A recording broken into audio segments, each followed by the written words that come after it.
ومن يضلل فلا هادي له. الحمد لله الذي فرض الحج وجعل له ميزة ليست في غيره من الفرائض، فمن كان حجه مبرورا رجع كيوم ولدته أمه فكان ذنبه مغفورا. وأشهد أن لا إله إلا الله وحده لا شريك له، وأشهد أن محمدا عبده ورسوله وصفيه وحبيبه. أما بعد، فإن خير الحديث كتاب الله، وخير الهدي هدي محمد صلى الله عليه وسلم، وشر الأمور محدثاتها، وكل محدثة بدعة، وكل بدعة ضلالة، وكل ضلالة في النار. فأعوذ بالله من الشيطان الرجيم. بسم الله الرحمن الرحيم. الحج أشهر معلومات، فمن فرض فيهن الحج فلا رفث ولا فسوق ولا جدال في الحج، وما تفعلوا من خير يعلمه الله، وتزودوا فإن خير الزاد التقوى، واتقون يا أولي الألباب. প্রশংসা মাত্রই মহান রব্বুল আলামিনের জন্য। দুরূদ ও সালাম বর্ষিত হোক আমাদের প্রিয় হাবিব রাহমাতুল আলামিন। অতঃপর সম্মানিত উপস্থিতি, আল্লাহ তাআলা আমাদেরকে সৃষ্টি করেছেন আশরাফুল মাখলুকাত হিসেবে। সৃষ্টি করার পরে তিনি প্রত্যেক বান্দাকে তার সাধ্য অনুযায়ী বিধিবিধান দিয়ে দিয়েছেন। কাউকে তার সাধ্যের বাহিরে কোনো কিছু আল্লাহ তাআলা ফরজ করেন নাই, ওয়াজিব করেন নাই। কাউকে তার কষ্টের উপর বোঝা চাপিয়ে দেন নাই। আল্লাহ তাআলা জানেন যে আমার বান্দা সবাই একরকম হবে না, সবাই একই পরিবেশে থাকতে পারবে না। প্রিয় উপস্থিতি, আমরা যে মাসটা অতিক্রম করতেছি এটা হলো জিলকদা মাস, তাই না? জিলকদ, জিলহজ্জা। তাহলে হজের আগের মাস। মোটামুটি মাসের শুরু থেকেই হজে যাওয়া, যারা হজ করবে তারা হজে যাওয়া শুরু করছে। তো হজ এটা ইসলামের একটা রুকুন। ইসলামের আমরা জানি যে 5টা স্তম্ভ, রুকুন, ভিত্তি। তার মধ্যে একটা ভিত্তি হলো হজ। দেখেন, হজ আল্লাহ তাআলা সবার উপর কিন্তু কি করেন নাই? খরচ করেন নাই। যাকাত সবার উপরে কি করেন নাই? খরচ করেন নাই।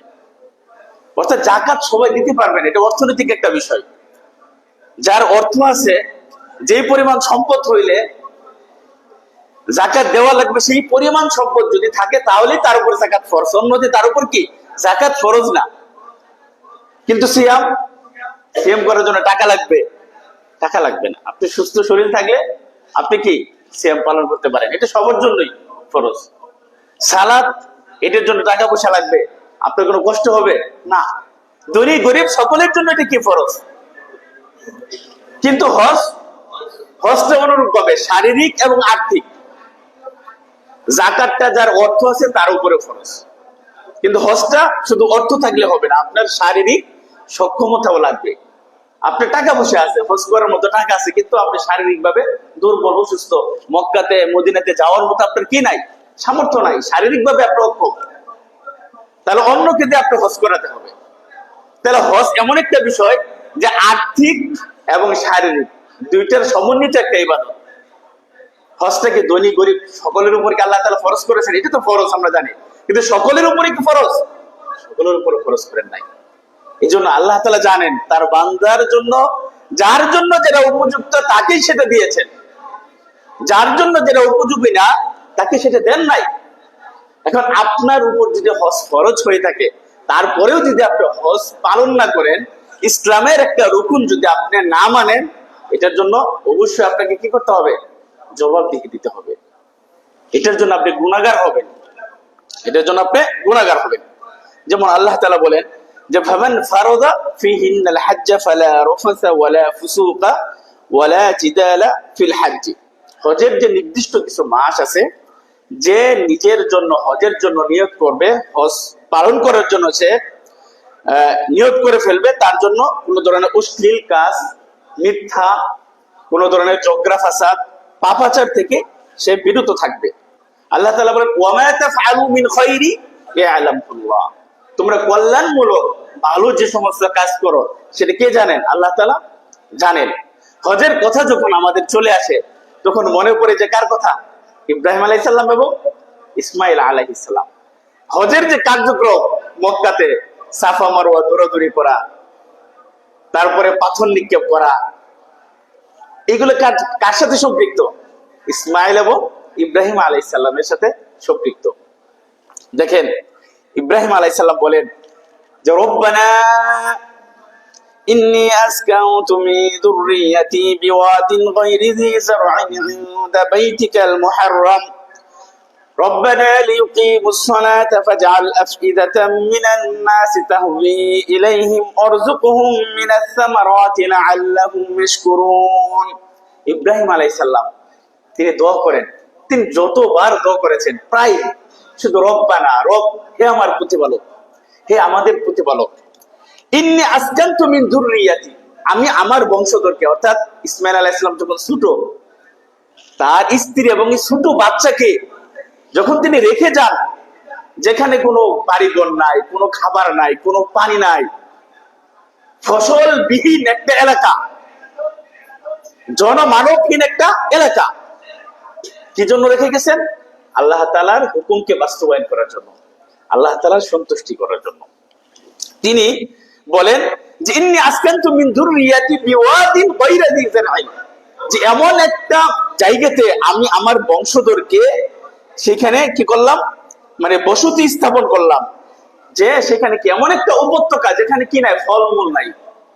তারপরে তিনি বলেন যে ইনদা বাইতিকাল মুহাররাম, অর্থাৎ আল্লাহ তাআলা যে ঘরের কাছেই, বাইতুল্লাহর কাছে। রব্বানা লিয়ুকিমুস সালাতা ফাজআল আফইদাতাম মিনান নাস তাহমি ইলাইহি, হে আমাদের প্রতিপালক, হে আমার রব, যেন তারা সালাত প্রতিষ্ঠাকারী হয়। কার জন্য দোয়া করতেছে? নিজের সন্তান স্ত্রীর জন্য দোয়া করতেছে যে আমার বংশধর জন্য কি হয়, সালাত আদায়কারী হয়। আমরা দোয়া করি আমাদের সন্তানদের জন্য, আমাদের পরিবারের জন্য আমরা দোয়া করি। সন্তান জন্ম দিয়েছি, কিন্তু সে ইসলামিক পথে চলবে কিনা, সালাত আদায়কারী হবে কিনা, সিয়াম পালন করবে কিনা, হালাল হারাম মেনে চলবে কিনা, আল্লাহ এবং তার রাসূলের আনুগত্যশীল বান্দা হিসেবে বড় হবে কিনা, এটা তো আমি আপনি জানি না। সেজন্য কি করতে হবে?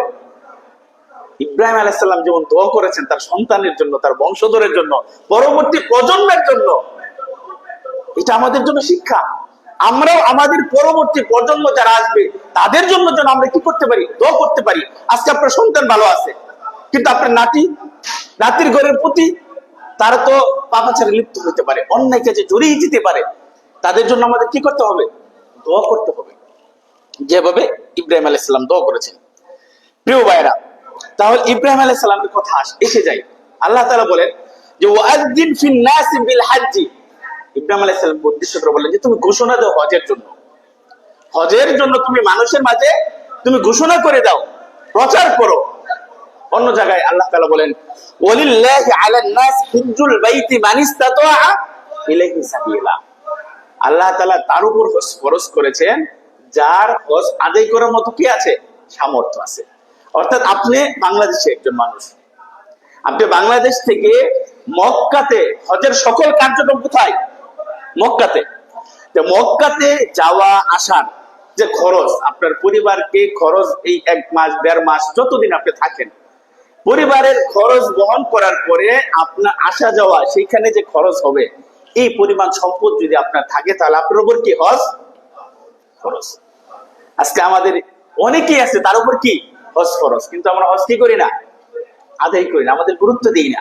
আমরা মনে করি মাত্র ছেলে মেয়ে হয়েছে, বড় হোক, বিয়ে সাথে দিব, একটু বয়স হবে, দাড়ি চুল পাকবে, তারপরে কোথায় যাব, হজটা করে সকল পাপ মোচন করে চলে আসবে। কিন্তু সেই পর্যন্ত আপনার হায়াত আছে কিনা যেটা আপনি জানেন। তাহলে আপনার হজ ফরজ হওয়ার পরেও যদি আপনি হজ না করেন, যদি মারা যান, তাহলে একটা ফরজ বা একটা ইসলামের একটা ভিত্তি রুকুন আপনি পরিত্যাগ করে মারা গেলেন, এটার জন্য তো আপনার হিসাব আপনি জবাবদিহির কায়দায় পড়ে যাবেন। প্রিয় ভাইরা, এই জন্য যখনই যার উপর হজ ফরজ হবে আপনি তখনই হজ আদায় করে ফেলবেন। এটাই হলো কি ইসলামের সৌন্দর্য, এটাই আপনার উপর কর্তব্য। প্রিয় ভাইরা, আল্লাহ নবী সাল্লাল্লাহু আলাইহি ওয়াসাল্লাম বলেন যে বুনিয়াল ইসলামু আলা খামসিন, ইসলামের ভিত্তি 5টা জিনিসের উপরে। শাহাদাতি আল্লা ইলাহা ইল্লাল্লাহ ওয়া আন্না মুহাম্মাদুর রাসূলুল্লাহ ওয়া ইকামিস সালাহ ওয়া ইতাইজ যাকাত ওয়া সাওমি রমাদান। 5ম নাম্বারটা ওয়া হাজ্জিল বাইতি মান ইসতাতা ইলাইহি সাবিলা, হজ আল্লাহর ঘরে হজ করা কার উপরে? যার উপরে সামর্থ্য আছে, যে সামর্থ্যবান তার উপরই একমাত্র হজ করা। এই জন্য আল্লাহ তাআলা যাকে হজ করার মতো সামর্থ্য দিয়েছেন, অবশ্যই যেন আমরা এই বছর, আমরা হয়তো সময় শেষ, কিন্তু আগামী বছরের জন্য আপনি নিয়ত করে ফেলেন। প্রিয় ভাইরা, যার হজ, যার উপর ফরজ আছে, আপনি নিয়ত করে ফেলেন, হজটা আপনি কি করে ফেলবেন? আদায় করে ফেলবেন। আল্লাহ নবী সাল্লাল্লাহু আলাইহি সাল্লাম একসময় বক্তব্য দিচ্ছেন, সাহাবাদের সামনে বক্তব্য দিতে গিয়া তিনি বলেন, ইয়া আইয়ুহান নাস ওয়াদ ফারাদাল্লাহু আলাইকুমুল হাজ্জা, হে মানব মণ্ডলী, আল্লাহ তাআলা তোমাদের উপর হজকে কি করেছেন? ফরজ করেছেন। ফাহাজ্জু, সুতরাং তোমরা হজ আদায় করে নাও। এক সাহাবা তিনি আল্লাহর নবীকে জিজ্ঞেস করলেন যে আকুল আমিন ইয়া রাসূলুল্লাহ, হে আল্লাহর রাসূল, আমাদের উপর কি প্রত্যেক বছর হজ ফরজ? প্রত্যেক বছর কি আপনার উপর সিয়াম ফরজ না? নাকি এক বছর করেন, আরেক বছর বাদ দিলে তৃতীয় বছর আবার কে করলেন? এরকম প্রতি বছরই রমজান মাস আসবে, আপনার উপর মানে সিয়াম পালন করা ফরজ। সালাত 5 ওয়াক্ত আমাদের আদায় করতে হবে, দিনে রাতে 5 বার, এটা ফরজ। এমন তো না যে 4 বার পড়লেন আরেকবার মাফ, বিষয়টা তো এরকম না। যাকাত, যাকাত কি সারা বছর একবার দিলে হবে? মানে প্রতি বছরে আপনাকে কি করতে হবে? যাকাত দিতে হবে। এক সাহাবী জিজ্ঞাসা করলেন, ইয়া রাসূলুল্লাহ, প্রত্যেক বছর কি আমাদের উপর হজ ফরজ? আল্লাহর নবী কথার কোনো উত্তর দিলেন না, জবাব দিলেন না। তারপরে এই সাহাবী পুনরায় জিজ্ঞেস করলেন, 3বার জিজ্ঞেস করার পরে আল্লাহ নবী চুপ থেকে তারপরে তিনি বললেন যে লা, না, প্রতি বছর হজ ফরজ না। লাউ কুলতু নাআম লা ওয়াজাবা, তোমার কথার উত্তরে যদি আমি বলতাম নাআম, শুধু যদি বলতাম হ্যাঁ, তাহলে প্রত্যেক বছর তোমাদের উপর কি হয়ে যেত? ফরজ হয়ে যেত। এই জন্য আল্লাহ নবী বলেন যে দারুনি মা তারাকতুকুম, আমি যতটুকু তোমাদেরকে বলছি সেই কথার উপর তোমরা থাকো। অতিরিক্ত প্রশ্ন করার কারণে পূর্ববর্তী অনেক জাতি তারা কি হয়ে গেছে? ধ্বংস হয়ে গেছে। আমি তোমাদেরকে যতটুকু বলছি আমাকে তার উপর থাকতে দাও, এত প্রশ্ন কিসের? তাহলে দেখেন, তাহলে আল্লাহ তাআলা আমাদের উপর হজ ফরজ করেছেন কয়বার? একবার। একবার যদি আপনার হজ ফরজ হওয়ার পরে যদি আপনি একবার বাস্তবায়ন না করেন, যদি মারা যান, তাহলে হজটা আপনার জীবন থেকে সামর্থ্য থাকা সত্ত্বেও আপনি কি করলেন? পরিত্যাগ করলেন।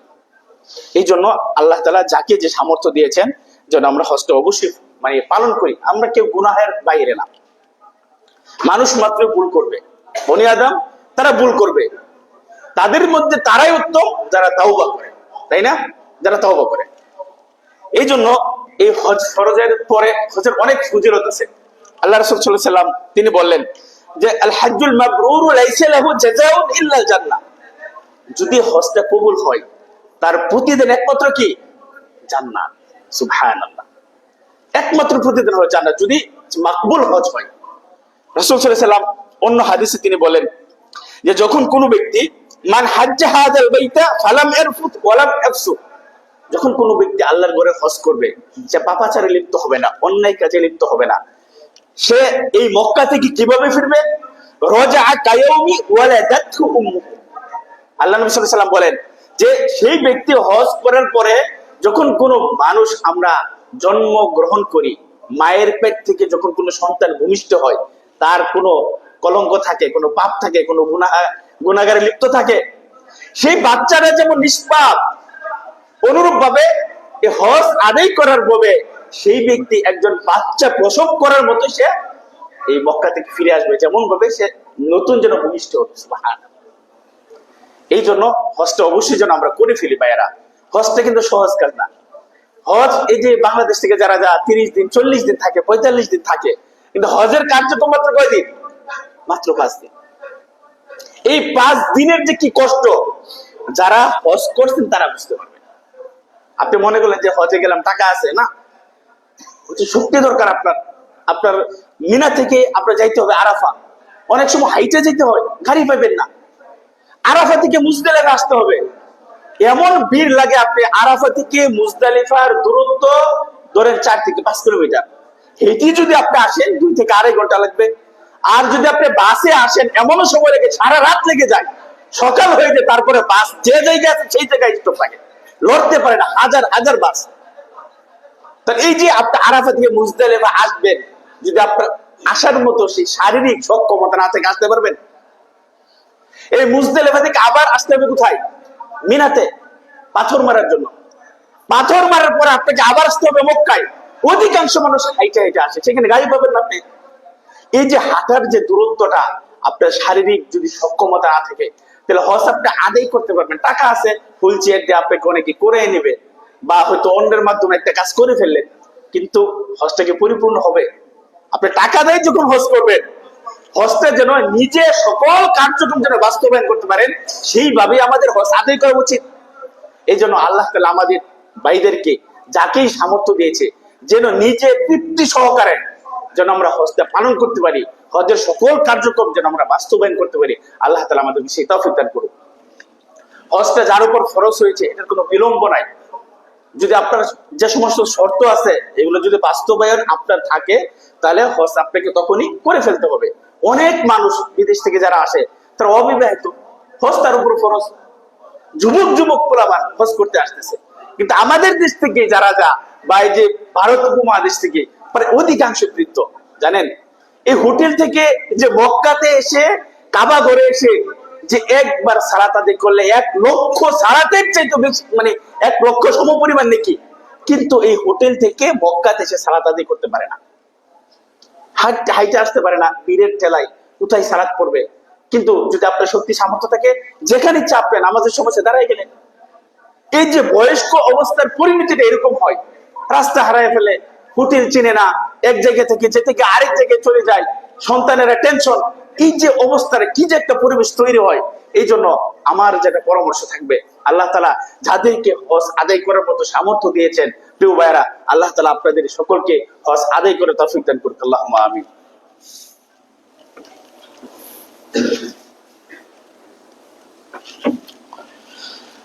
الحمد لله رب العالمين القوي المتين، أحمد ربي وأشكر على نعمه التي لا يحصيها غيره، وأشهد أن لا إله إلا الله وحده لا شريك له، وأشهد أن محمدا عبده ورسوله. إن الله وملائكته يصلون على النبي، يا أيها الذين آمنوا صلوا عليه وسلموا تسليما. اللهم صل على محمد وعلى آل محمد كما صليت على إبراهيم وعلى آل إبراهيم إنك حميد مجيد. اللهم بارك على محمد وعلى آل محمد كما باركت على إبراهيم وعلى آل إبراهيم إنك حميد مجيد.